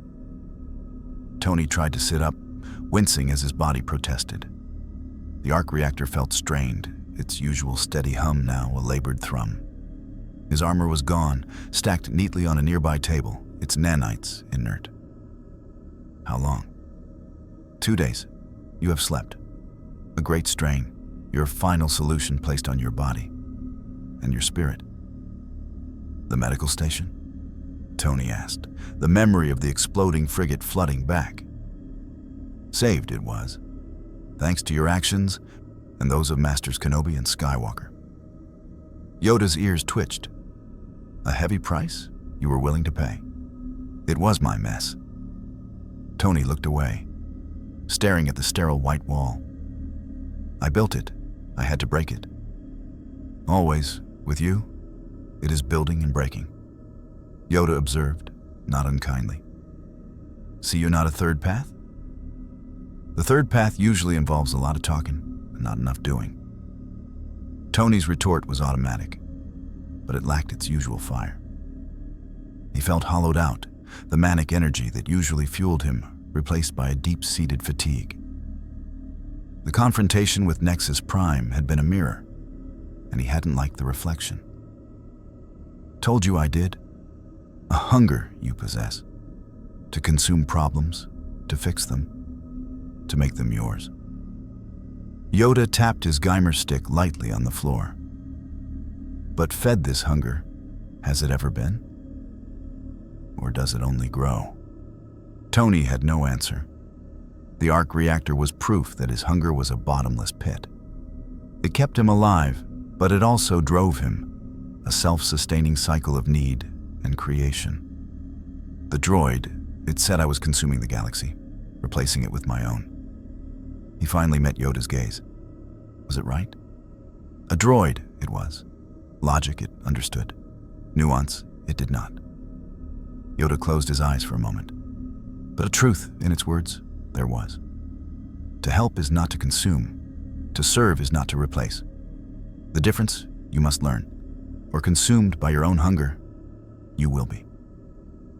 door hissed open, and Mace Windu entered, his expression grim. "Stark, you're awake. Good. We have a situation." "Don't we always?" Tony muttered. "It's your SHIELD system," Windu said, ignoring the quip. "While you were indisposed, it continued its analysis. It found something. A spark of the old fire returned." Tony sat up straighter. "The Sith Master? A location, a stronghold, on a world called Mustafar." Windu activated a wall-mounted holoprojector. A planet of fire and lava filled the room. The system triangulated the source of the encrypted signals you discovered. They're emanating from a mining facility there, one owned by a series of shell corporations that all trace back to the Trade Federation. "Mustafar," Yoda murmured, his brow furrowed. "Strong in the dark side, that place is. A wound in the Force." "This is it," Tony said, the hunger roaring back to life, eclipsing his fatigue. This was the ultimate problem, the one that needed fixing. "This is the head of the snake. We take this guy out, the war ends." "It is not that simple," Windu cautioned. "The Council is divided. Many believe it is a trap. The data is too clean, the path too clear." "Of course it's clear. I built a system to find a needle in a haystack, and it found it. You can't complain that it's working too well." Tony swung his legs off the bed, his mind already racing. "This is what we've been waiting for. We assemble a strike team. Jedi clones, me. We go in, we end this. A decision of this magnitude cannot be made lightly," Windu said, his voice firm. "We must confer with the Senate, with the Chancellor." "The Chancellor?" Tony froze, a memory from the SHIELD data streams flashing in his mind. A subtle, almost imperceptible link. A whisper of a connection between the financial district relay and Palpatine's office. He had dismissed it as background noise before. But now... Wait. The system. Did it show any connection to the Chancellor's office? Windu and Yoda exchanged a glance. The data was inconclusive on that matter, Windu said carefully. There were anomalous energy readings, but they could be explained by the Chancellor's high-level security clearance and his frequent, encrypted communications with the war effort. Or they could be explained by him being the Sith Lord, Tony said, the pieces clicking into place with terrifying clarity. Think about it. He's the one constant. He has access to everything. He's been guiding this war from the beginning, playing both sides. It makes perfect sense. These are dangerous accusations, Stark. Windu's voice was like ice. Based on circumstantial data from a machine we do not fully understand. It's not just the machine, it's logic. Dooku as the public face, Palpatine as the power behind the throne. It's the perfect setup. Tony was on his feet now, pacing. We have to move, now, before he knows we're onto him. The Council will not move against the Supreme Chancellor based on the theory of an outsider and his machine, Windu stated flatly. We need proof, irrefutable proof. Then I'll get it. Tony strode to where his armor lay. The nanite stirred at his approach, flowing up his body to reassemble. The familiar weight was a comfort. I'll go to Mustafar. I'll get your proof. Stark, no, Windu commanded. This is not your decision to make. Someone has to make it. Tony shot back, his helmet snapping into place. And since you're all paralyzed by procedure and fear, it looks like it's me. Again. He turned to leave, but Yoda's voice stopped him. Chosen. You have. The ancient master's eyes were full of a profound sadness. The path of consumption, to take this burden for yourself, to devour this truth alone, The very thing the Sith Master wants. Isolated you are, easier to manipulate, to destroy. Tony looked at the small, green being, the last vestige of his doubt screaming that Yoda was right. But the hunger was too strong now. The need to fix this, to prove he could solve the ultimate problem, was all-consuming. "I'm not doing this for me," Tony said, and almost believed it. "I'm doing it for everyone who's dying in this stupid, manufactured war." He activated his repulsors and shot out of the infirmary, through the temple corridors and into the Coruscant sky. He didn't look back. The journey to Mustafar was a blur of hyperspace and grim determination. Jarvis was silent, the AI seemingly understanding the gravity of the moment. Tony's mind replayed Yoda's warning, Windu's distrust, the cold logic of the Nexus Prime droid. Were they all right? Was he just a consuming force, leaving chaos in his wake? He pushed the thoughts aside. This was different. This was for the greater good. Mustafar was a vision of hell. Rivers of lava cut through black rock, and the air was thick with ash and the stench of sulfur. The mining facility was a collection of stark, industrial structures built on a precarious lava flow. Tony's sensors immediately picked up the energy signature, the same one from the financial district relay. But here, it was powerful, unmasked. He landed his stolen shuttle on a landing platform and stepped out, his armor sealing against the intense heat. The facility seemed deserted. "Scan for life forms, Jarvis." "One life form, sir. Humanoid. In the central control room. And I am detecting a massive power buildup. The facility's geothermal taps are being overloaded." A trap. Of course it was a trap, but he was here now.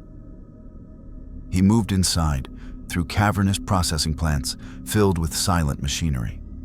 The air crackled with dark side energy, a palpable wrongness that made his sensors flicker.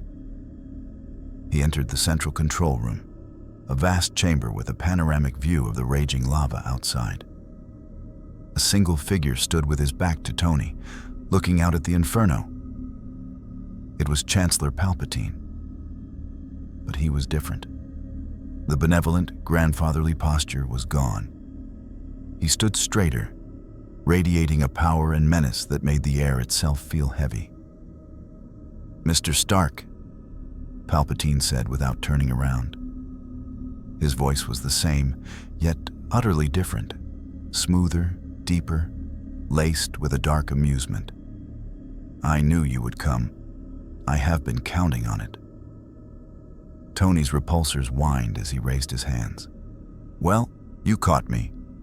I'm a sucker for a scenic view. Now, how about you turn around slowly and explain why the Supreme Chancellor of the Republic is hiding out in a Sith stronghold?" Palpatine turned. His face was the same, but his eyes were pools of yellow fire, gleaming with ancient malice. "I am not hiding, my boy. I am waiting."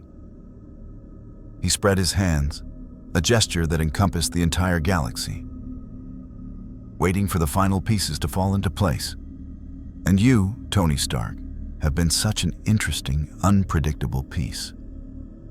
"So it's true," Tony said, his blood running cold despite the heat. "You're the Sith Master. You're the one who's been running this whole war." "A means to an end," Palpatine said, beginning to slowly circle him. "The Republic was corrupt, bloated, weak. The Jedi were arrogant, blind dogs clinging to a dying religion. They needed to be cleansed. The war is the fire that will purify the galaxy and allow a new, stronger empire to rise from the ashes." "And you get to be Emperor," Tony finished. "Nice plan. A little genocidal for my tastes, but you've clearly put a lot of thought into it." "I have." Palpatine stopped his circling, his yellow eyes fixed on Tony. And I have put thought into you, a mind from beyond the stars, a genius unbound by the Force. You see, I offered you freedom through Count Dooku. You refused. A pity. But it revealed something far more valuable about you. And what's that? Your nature? Palpatine's smile was a ghastly thing. You cannot help yourself.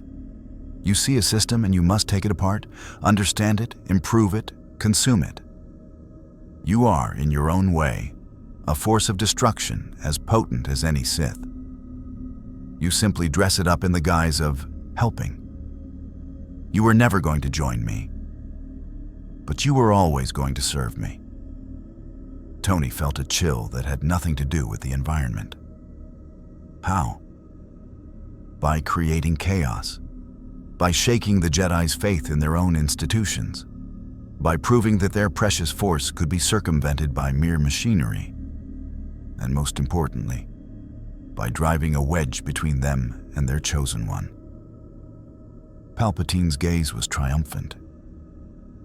While you have been playing with your toys, I have been completing my seduction of Anakin Skywalker. Your presence, your technology, your very existence has made him question the Jedi, question the Force itself. You have made him receptive to my teachings. The revelation hit Tony like a physical blow. He hadn't been a player in this game. He'd been a tool. His hunger, his consumption, had been expertly manipulated to weaken the very people he was trying to help. It's over, Palpatine, Tony snarled, all his repulsors and the unibeam charging to maximum. I'm taking you in. Oh, my dear boy, Palpatine chuckled, and the sound was like grinding bones. It is not over. It has not even begun. The Sith Lord's hands came up, and forks of blue-black lightning erupted from his fingertips. It wasn't like Dooku's controlled bursts. This was a torrent of pure, hateful energy that slammed into Tony, bypassing his shields, overloading his systems. The nanites of his armor writhed and destabilized under the assault. Tony screamed, not just from the physical pain, but from the sheer psychic malevolence in the attack. It was a power designed not just to destroy the body, but to shatter the mind and corrupt the soul. He was thrown back against a console, his armor sparking, systems failing. Through his blurred vision, he saw Palpatine advancing, the dark side swirling around him like a shroud. You sought to consume the galaxy, Tony Stark, the Sith Lord whispered, the lightning never ceasing its relentless assault. But you failed to realize, in this galaxy, there is always a bigger predator. The world dissolved into agony and lightning. Tony had come to Mustafar to devour the truth. Instead, he was being devoured by it. Agony was a universe. It was the screaming of overloading systems, the smell of ozone and burnt nanites, and the psychic violation of the dark side scraping against a mind never meant to touch the Force. Tony Stark was a conduit for pain, pinned against the console by the relentless torrent of Palpatine's Force lightning. His HUD was a constellation of failure warnings. The armor, his greatest creation, was becoming his coffin. Consume or be consumed. The thought cut through the pain, clear and sharp. It was the core of his failure. He had tried to consume a Sith Lord's secrets, and the Sith Lord was consuming him instead. Jarvis, he gasped, the word a raw scrape in his throat. The reactor. Go to overload. Sir, a catastrophic overload at this range would destroy the entire facility and yourself. The yield would be, I know the math. Do it. Take us both out. It was the only move left. The final, desperate act of consumption. To devour himself and his enemy in one clean blast. A stark solution, one last time. But as his fingers fumbled for the manual override on his chest, a different memory surfaced. not of building or breaking, but of a conversation. Yoda's voice, calm and certain. To help is not to consume. To serve is not to replace. His hand stilled. Overload was consumption. It was the ultimate act of taking control by destroying everything. It was what the monster he'd created on Hypori would have done. It was what Palpatine, in his own way, was doing to the galaxy. There had to be another way. A third path. The lightning intensified, and with it came Palpatine's voice, a psychic poison dripping into his mind. Give in, Stark. Your technology is nothing before the power of the dark side. You are nothing. But Tony Stark, at his core, was not a Sith. He was not a Jedi. He was an engineer. And when faced with an overwhelming force, an engineer doesn't meet it head-on. They redirect it. "Jarvis," he wheezed, his voice barely audible over the storm of dark energy. "New plan. Reroute all non-essential power to the armor's capacitor banks. Don't resist the energy. Channel it. Store it. The surge will burn out the storage systems in seconds, sir. I only need one." With a monumental effort of will, Tony forced his arms up, crossing them in front of his chest. The lightning concentrated on his gauntlets, which began to glow white-hot, and divert primary power to the repulsor emitters in my palms. All of it. It was an insane gamble. He was turning his armor into a massive capacitor, using the Sith Lord's own attack as a power source. The schematics flashed in his mind, a circuit completed not by wires, but by sheer, stubborn will. He wasn't fighting the power. He was accepting it, shaping it, and preparing to give it back. Palpatine's eyes widened slightly, a flicker of surprise in their yellow depths. He felt the shift, the resistance changing form. "You only prolong your suffering." "I'm a slow learner," Tony gritted out. The pain was excruciating, his armor on the verge of melting, but the capacitor banks were screaming, filled to bursting with stolen dark side energy. "Now, Jarvis, invert the polarity on my repulsors and give him back his juice." He slammed his palms together, a sphere of contained energy. A miniature star of blue-white repulsor force twisted with the violet-black corruption of the dark side, erupted from his hands. It wasn't a blast, it was a reflection. The stored energy shot back along the path of the lightning, a focused beam of pure, violent feedback. It struck Palpatine square in the chest. The Sith Lord was thrown backward with a shocked cry, his own power amplified and turned against him. The lightning ceased. The oppressive dark side presence in the room faltered. Palpatine hit the far wall with a sickening crunch, slumping to the floor, smoke rising from his robes. Silence, broken only by the gurgle of lava and the sputtering of Tony's dying armor. He collapsed to one knee, breathing in ragged gasps. The armor was a wreck, nanites struggling to hold its shape. But he was alive. "Sir, the facility's core is going critical. The geothermal taps have failed. We have approximately 90 seconds until containment loss." Tony staggered to his feet, his eyes fixed on the motionless form of the Chancellor. The proof. He had to get the proof.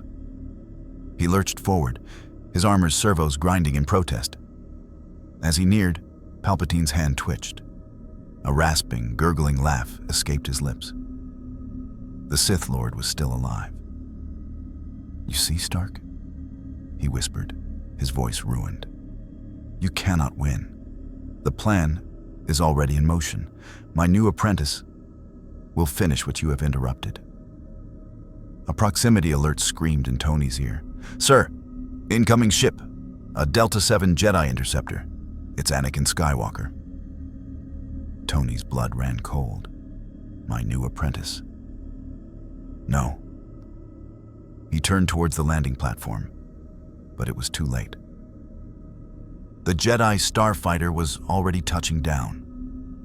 The canopy opened, and Anakin Skywalker leaped out, his blue lightsaber already ignited, his face a mask of confusion and fury. "Stark!" Anakin yelled, his eyes taking in the scene.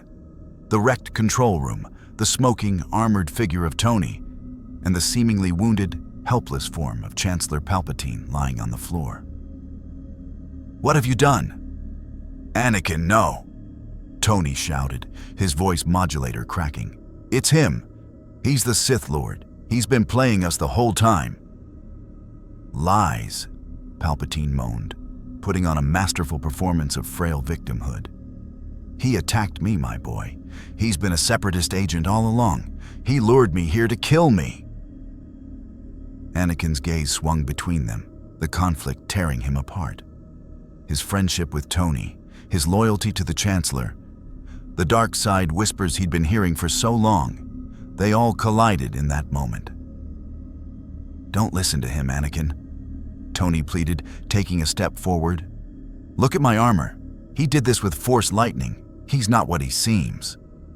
But the doubt Palpatine had so carefully cultivated, the fear for Padme that the Chancellor had nurtured, it all coalesced into a single, tragic conclusion in Anakin's mind.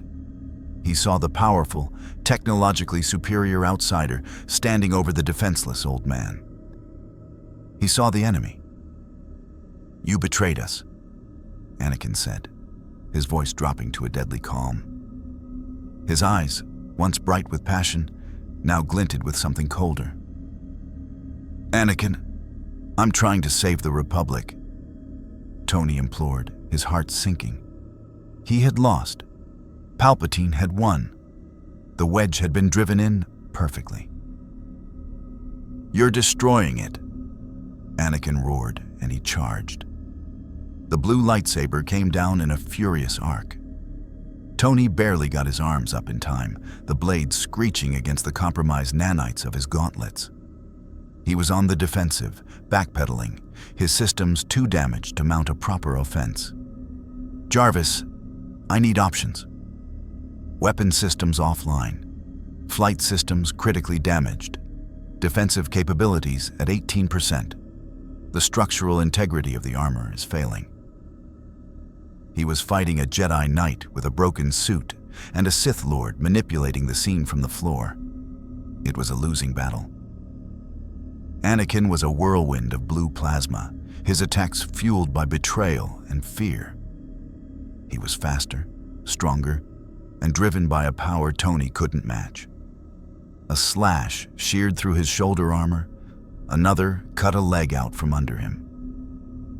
Tony crashed to the floor, his armor finally giving out, the nanites retracting into their housing unit with a dying whine. He was left in his undersuit, defenseless, the arc reactor in his chest flickering weakly. Anakin stood over him, lightsaber raised for the killing blow, his face a tragic mask of conviction.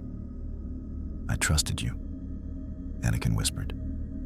From the floor, Palpatine watched, a tiny, triumphant smile playing on his lips. This was it. He had tried to help, to fix the ultimate problem, and in doing so, he had become the catalyst for the very evil he sought to prevent. He had consumed the truth, and it had poisoned everything. He closed his eyes, waiting for the end. It never came. The roar of a ship's engines, a different ship, filled the air. A Republic gunship, emblazoned with Jedi markings, swooped down. Its door gunner laying down suppressive fire that forced Anakin to leap back. Obi-Wan Kenobi stood in the open bay door, his face grim. "Anakin, stand down," he commanded, his voice echoing with the Force.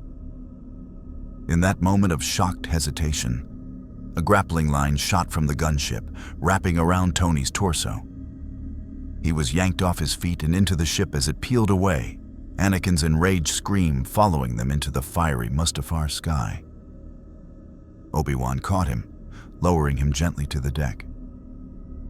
We monitored the SHIELD system. It flagged Mustafar and your shuttle's trajectory. We came as fast as we could. Tony looked back at the shrinking facility, where Anakin stood silhouetted against the lava, his form already looking darker, more isolated. "We were too late," Tony said, his voice hollow. "I was too late." Obi-Wan's hand rested on his shoulder. "The war is not over yet, Stark, but a new one has just begun." As the gunship jumped to hyperspace, leaving the hell of Mustafar behind, Tony Stark looked at his hands, the hands that had built and broken so much. He had come to this galaxy to consume it, but the galaxy, with its ancient forces and deeper truths, had forced him to a halt. The feast was over. The consequences were just beginning.